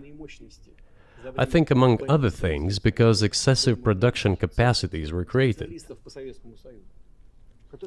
During the confrontation with the Soviet Union, there were many centers created and specialists on the Soviet Union who could not do anything else. They convinced the political leadership that it is necessary to continue chiseling Russia, to try to break it up, to create on this territory several quasi-state entities, and to subdue them in a divided form, to use their combined potential for the future struggle with China. This is a mistake, including the excessive potential of those who worked for the confrontation with the Soviet Union. It is necessary to get rid of this. There should be new, fresh forces, people who look into the future and understand what is happening in the world. Look at how Indonesia is developing. 600 million people. Where can we get away from that? Nowhere. We just have to assume that Indonesia will enter. It is already in the club of the world's leading economies, no matter who likes it or dislikes it. Yes, we understand and are aware that in the United States, despite all the economic problems, the situation is still normal, with the economy growing decently. The GDP is growing by 2.5%, if I'm not mistaken. But if we want to ensure the future, then we need to change our approach to what is changing. As I already said, the world would nevertheless change, regardless of how the developments in Ukraine end. The world is changing. In the United States themselves, experts are writing that the United States are nonetheless gradually changing their position in the world. It is your experts who write that. I just read them. The only question is how this would happen, painfully and quickly, or gently and gradually. And this is written by people who are not anti-American. They simply follow global development trends. That's it. And in order to assess them and change policies, we need people who think, look forward, can analyze and recommend certain decisions at the level of political leaders. I just have to ask, you've said clearly that NATO expansion eastward is a violation of the promise you all were made in 1990. It's a threat to your country. Right before you sent troops into Ukraine, the Vice President of the United States went to the Munich Security Conference and encouraged the President of Ukraine to join NATO. Do you think that was an effort to provoke you into military action? Мы просто, я еще раз повторяю, мы многократно предлагали... I repeat once again, we have repeatedly proposed to seek a solution to the problems that arose in Ukraine after 2014 coup d'etat through peaceful means. But no one listened to us. And moreover, the Ukrainian leaders who were under the complete US control suddenly declared that they would not comply with the Minsk agreements. They disliked everything there and continued military activity in that territory. Шло освоение этой территории натовскими военными структурами. Под видом различных центров. And in parallel, that territory was being exploited by NATO military structures under the guise of various personnel training and retraining centers. They essentially began to create bases there. That's all. Ukraine announced that the Russians were a non-titular nationality, while passing the laws that limit the rights of non-titular nationalities in Ukraine. Ukraine, having received all these southeastern territories as a gift from the Russian people, suddenly announced that the Russians were a non-titular nationality in that territory. Is that normal? All this put together led to the decision to end the war that neo-Nazis started in Ukraine in 2014. Do you think Zelensky has the freedom to negotiate a settlement to this conflict?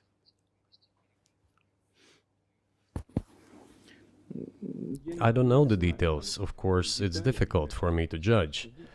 But I believe he has, in any case, he used to have. His father fought against the fascists, Nazis, during World War II. I once talked to him about this. I said, Volodya, what are you doing?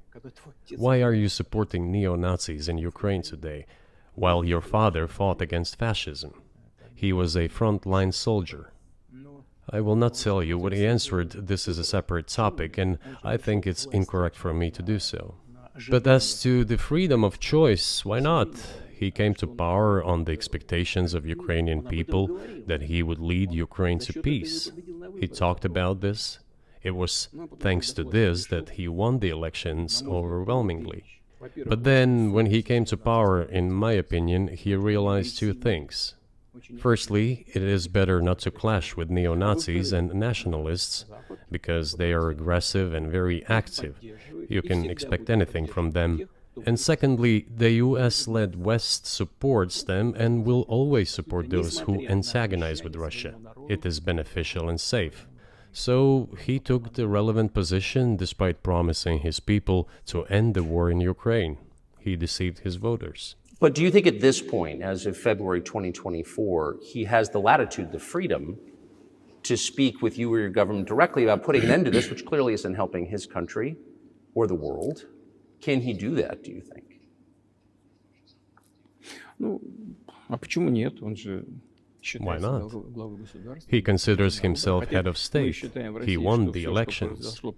Although we believe in Russia that the coup d'etat is the primary source of power for everything that happened after 2014. And in this sense, even today, government is flawed. But he considers himself the president, and he is recognized by the United States, all of Europe, and practically the rest of the world in such a capacity. Why not? He can. We negotiated with Ukraine in Istanbul. We agreed. He was aware of this. Moreover, the negotiation group leader, Mr. Arahamiya is his last name, I believe still heads the faction of the ruling party, the party of the president in the Rada. He still heads the presidential faction in the Rada, the country's parliament. He still sits there. He even put his preliminary signature on the document I am telling you about.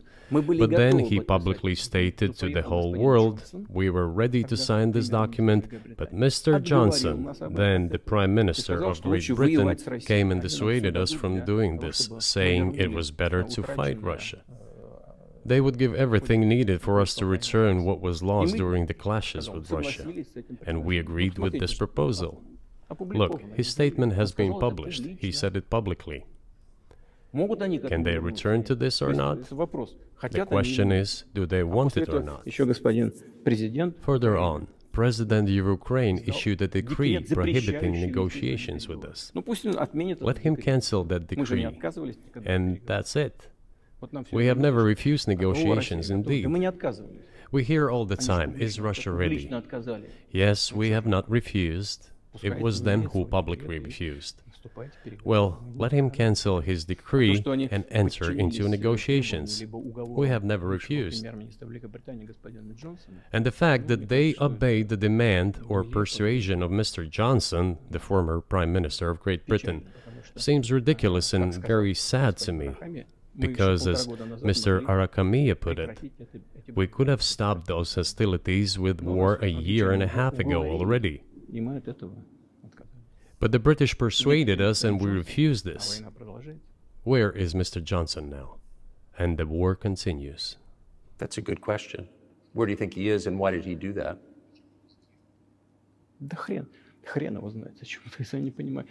Hell knows. I don't understand it myself.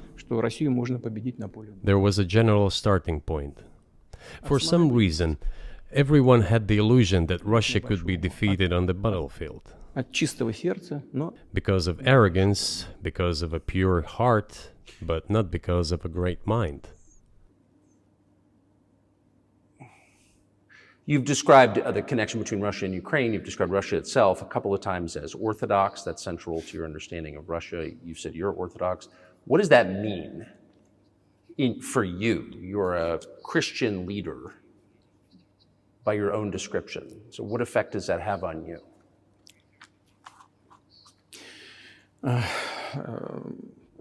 You know, as I already mentioned, in 988, Prince Vladimir himself was baptized following the example of his grandmother, Princess Olga. And then he baptized his squad, and then, gradually, over the course of several years, he baptized all the Rus.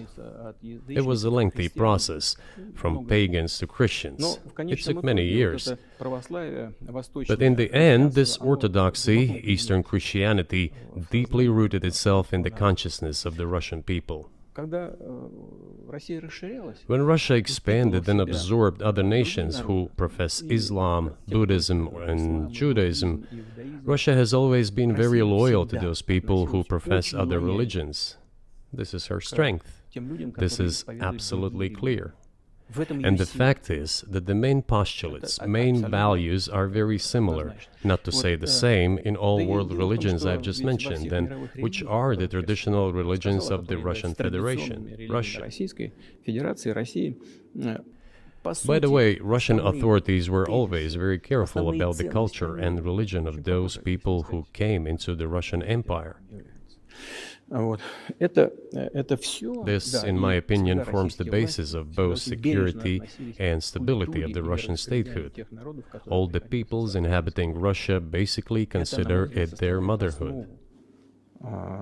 If, say, people move over to you or to Europe from Latin America, an even clearer and more understandable example, people come, but yet they have come to you or to European countries from their historical homeland. And people who profess different religions in Russia consider Russia their motherland. They have no other motherland. We are together. This is one big family, and our traditional values are very similar. I've just mentioned one big family, but everyone has his, her own family. And this is the basis of our society. And if we say that the motherland and the family are specifically connected with each other, it is indeed the case, since it is impossible to ensure a normal future for our children and our families unless we ensure a normal, sustainable future for the entire country, for the motherland. That is why patriotic sentiment is so strong in Russia. But can I say that the one way in which the religions are different is that Christianity is specifically a nonviolent religion. Jesus says, turn the other cheek, don't kill. How can a leader who has to kill, of any country, how can a leader be a Christian? How do you reconcile that to yourself?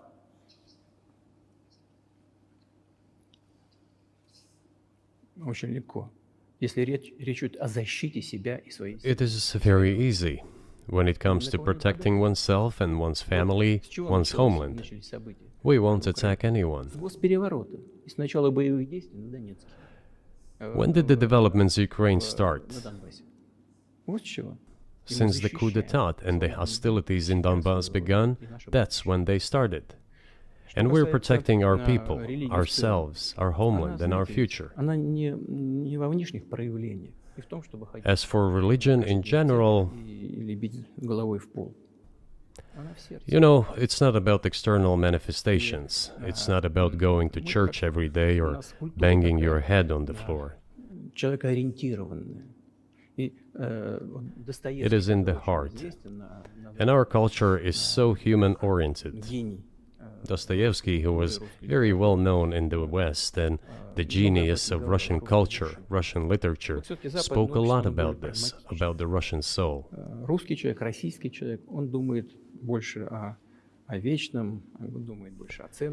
After all, Western society is more pragmatic. Russian people think more about the eternal, about moral values.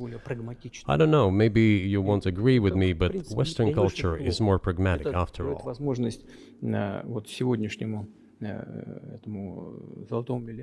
I'm not saying this is bad. It makes it possible for today's golden billion to achieve good success in production, even in science and so on.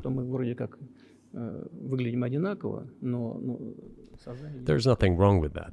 I'm just saying that we kind of look the same, but our minds are built So do you see the different. supernatural at work as you look out across what's happening in the world now? Do you see God at work? Do you ever think to yourself, these are forces that are not human?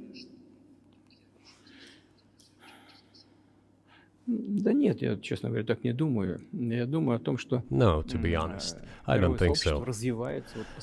My opinion is that the development of the world community is in accordance with the inherent laws, and those laws are what they are. It's always been this way in the history of mankind. Some nations and countries rose, became stronger and more numerous, and then left the international stage, losing the status they had accustomed to.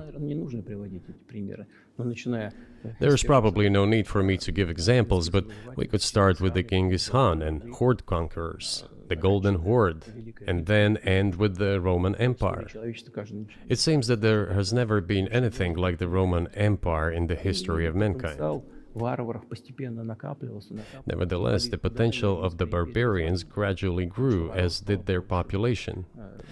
In general, the barbarians were getting stronger and began to develop economically, as we would say today.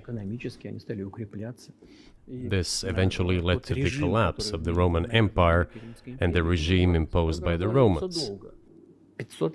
Этот процесс However, разрушения Великой it took Римской 5 centuries for the Roman Empire to fall apart. в сегодняшней ситуации The разница difference with what is happening now процессы изменений is that all the processes of change are happening at a much faster pace than in Roman times. So when does the AI empire start, do you think? У меня все в более You're сложные asking вопросы. increasingly more complicated questions.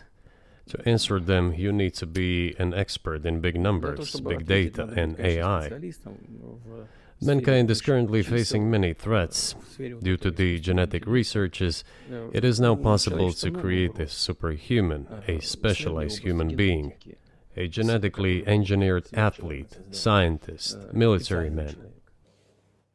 There are reports that Elon Musk has already had a chip implanted in the human brain in the USA. Илон Маск внедрил уже чип в мозг какого-то человека. What do you think of that? Ну, Маска, я думаю, что Маска остановить Well, невозможно. I think there's no stopping Elon Musk. He will do as he sees fit. Надо искать Nevertheless, способы. you need to find some common ground with him, search for ways to persuade him. I think he's a smart person, I truly believe he is.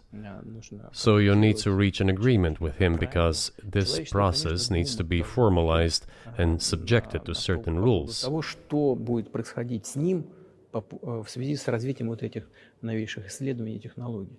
В генетике, либо Humanity has to consider what is going to happen due to the newest development in genetics Поэтому or in AI.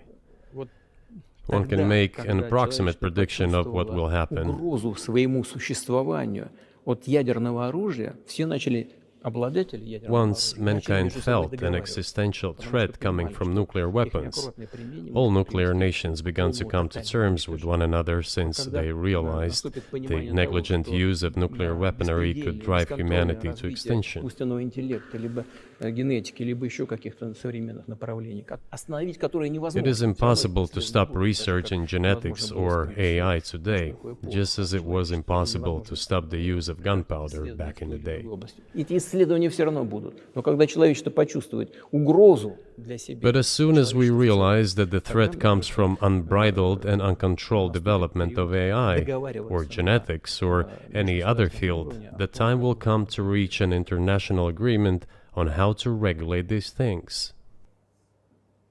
I appreciate all the time you've given us.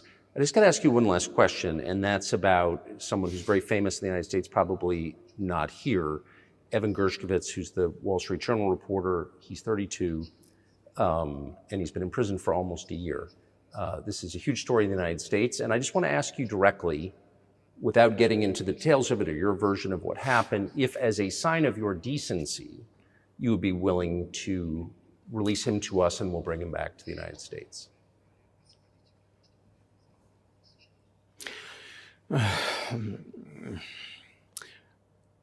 мы столько сделали жестов доброй воли, что, мне кажется, мы исчерпали все лимиты. We have done so many gestures of goodwill out of decency that I think we have run out of them. Ни разу не ответил. Но We have never seen anyone reciprocate to us in a similar manner. что мы However, in theory, we can say that we do not rule out that we can do that не исключаем того, что мы можем это if our сделать partners при take reciprocal steps. встречном движении со стороны наших When I talk about the partners, I first of all refer to special services. представителей специальных служб. Special services are in contact with one another. They are talking about the matter in question. На то, чтобы не решить это. There is no taboo to settle this Мы issue. готовы ее решать. We are willing to solve Там it. есть определенные условия, которые But there are certain terms being discussed via special services по channels. партнерским каналам между спецслужбами. I believe an agreement can be reached. So typically, I mean, this stuff has happened for obviously centuries. One country catches another spy within its borders, it trades it for one of its own intel guys in another country. I think what makes, and it's not my business, but what makes this different is the guy's obviously not a spy, he's a kid. And maybe he was breaking your law in some way, but he's not a super spy, and everybody knows that. And he's being held hostage in exchange, which is true. With respect, it's true, and everyone knows it's true. So maybe he's in a different category. Maybe it's not fair to ask for, somebody else in exchange for letting him out. Maybe it degrades Russia to do that. Вы знаете, можно как угодно говорить, что такое шпион, что не шпион. You know, you can give different interpretations to what constitutes a spy, but there are certain things provided by law. If a person gets secret information and does that in conspiratorial manner, then this is qualified as espionage. And that is exactly what he was doing. He was receiving classified, confidential information, and he did it covertly. Maybe he did that out of carelessness or his own initiative. Considering the sheer fact, this is qualified as espionage. The fact has been proven, as he was caught red-handed when he was receiving this information. If it had been some far-fetched excuse, some fabrication, something not proven, it would have been a different story then. But he was caught red-handed when he was secretly getting confidential information.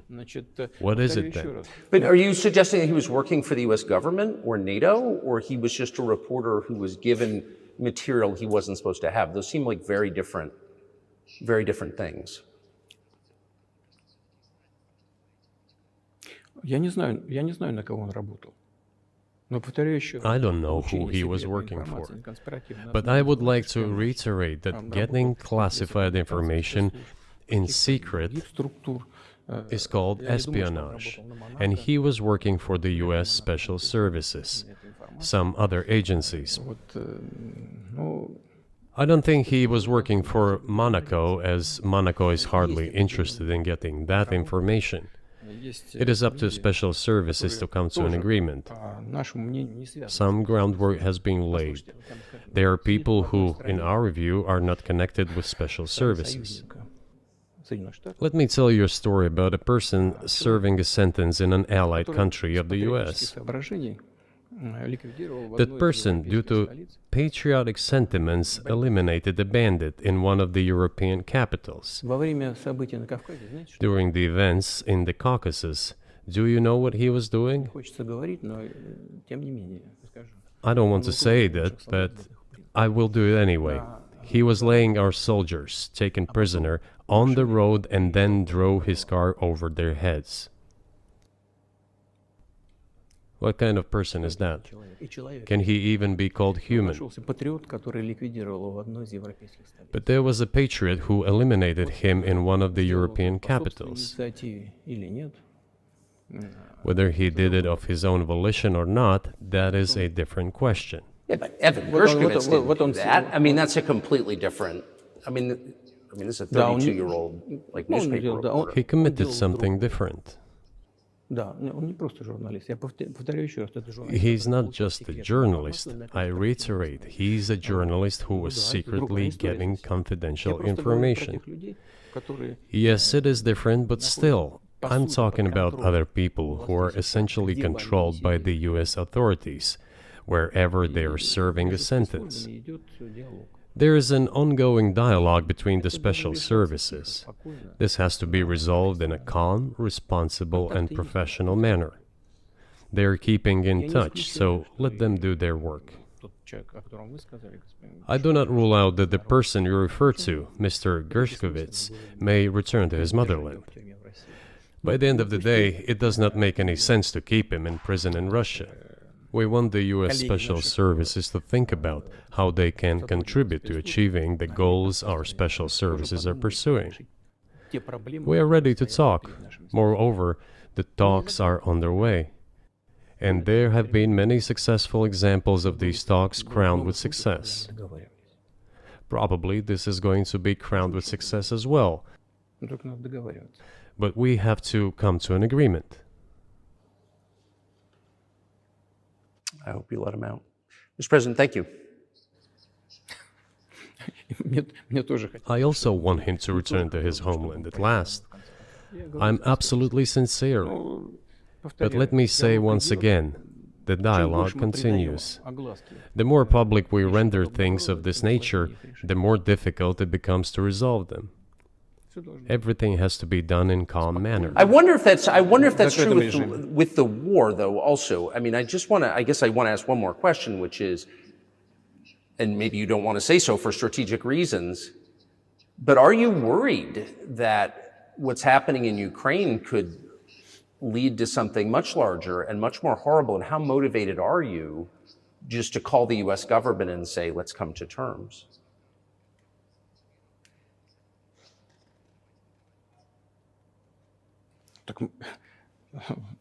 Послушайте, я же сказал. I already said that we did not refuse to talk.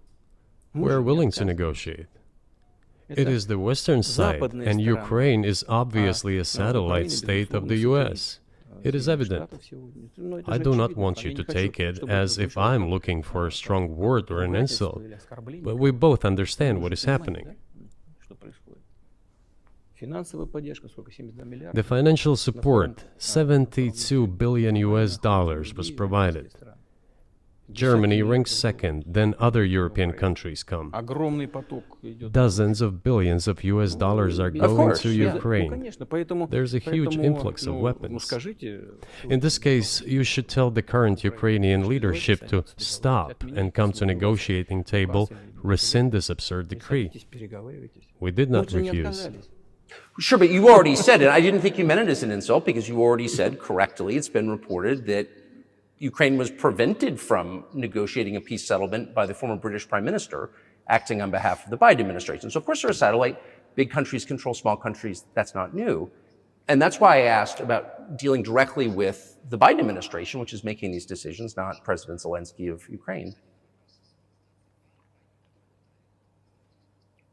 Ну, если администрация Зеленского на Украине отказалась от переговоров, я исхожу из того, что if the Zelensky administration in Ukraine refused to negotiate, I assume they did it under the instruction from Washington. If Washington believes it to be the wrong decision, let it abandon it. Let it find a delicate excuse so that no one is insulted. Let it come up with a way out. It was not us who made this decision, it was them. So let them go back on it. That is it.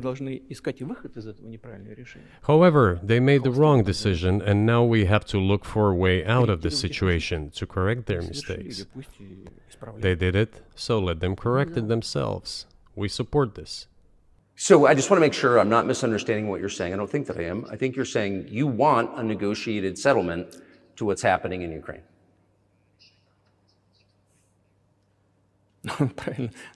Right. And we made it. We prepared a huge document in Istanbul that was initialed by the head of the Ukrainian delegation. He affixed his signature to some of the provisions, not to all of it. He put his signature and then he himself said, "We were ready to sign it and the war would have been over long ago, 18 months ago.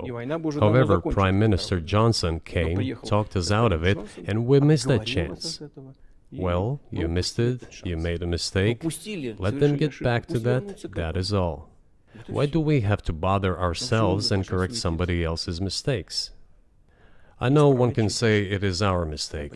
It was us who intensified the situation and decided to put an end to the war that started in 2014 in Donbass, as I have already said, by means of weapons.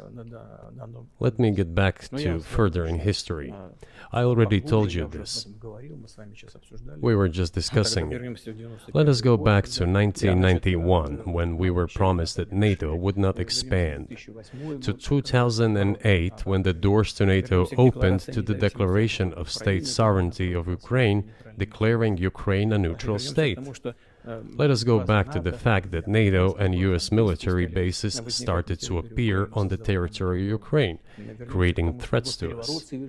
Let us go back to coup d'etat in Ukraine in 2014. It is pointless though, isn't it? We may go back and forth endlessly, but they stopped negotiations. Is it a mistake? Yes. Correct it. We are ready.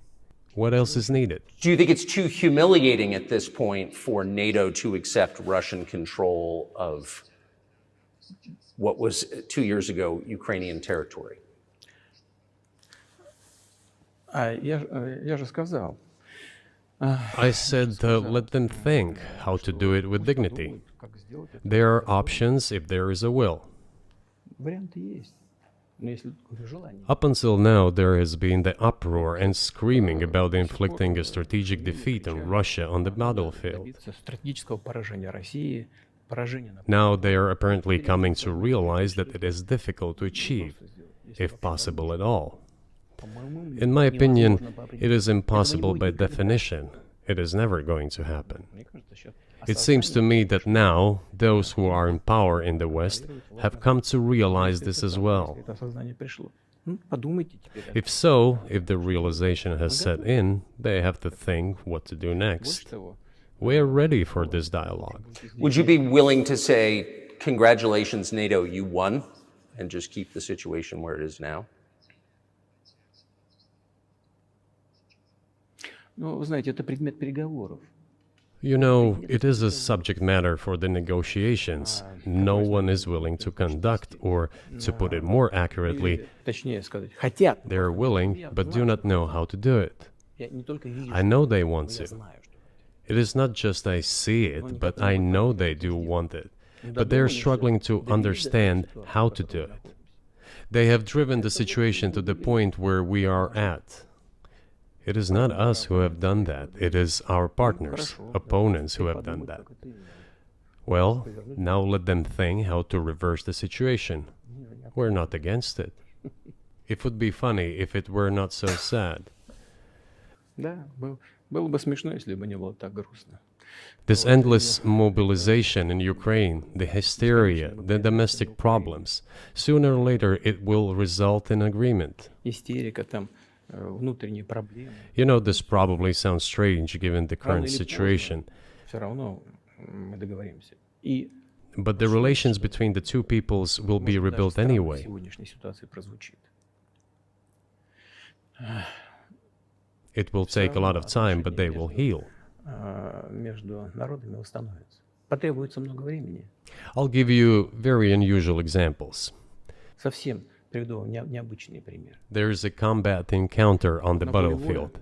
Here's a specific example. Ukrainian soldiers got encircled. This is an example from real life. Украинская Our soldiers were shouting to them, "There is no chance. Surrender yourselves. Come out and you will be alive." Наши солдаты им кричат. Suddenly, the Ukrainian soldiers were screaming from there in Russian, perfect Russian, saying, Вдруг оттуда "Russians, do not surrender." на хорошем русском And all of them и perished. не сдаются. They still identified themselves as Russian. Они до сих пор русскими себя ощущают. В этом смысле то, что What is happening is, to a certain extent, an element of a civil war. Everyone in the West thinks that the Russian people have been split by hostilities forever.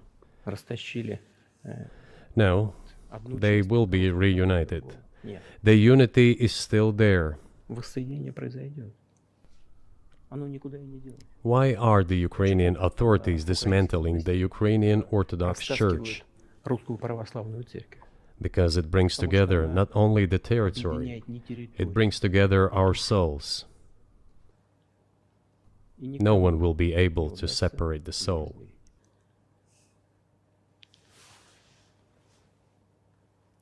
Shall we end here, or is there anything else? No, I think that's great. Спасибо. Thank you, Mr. President. Free speech is bigger than any one person or any one organization. Societies are defined by what they will not permit. What we're watching is the total inversion of virtue.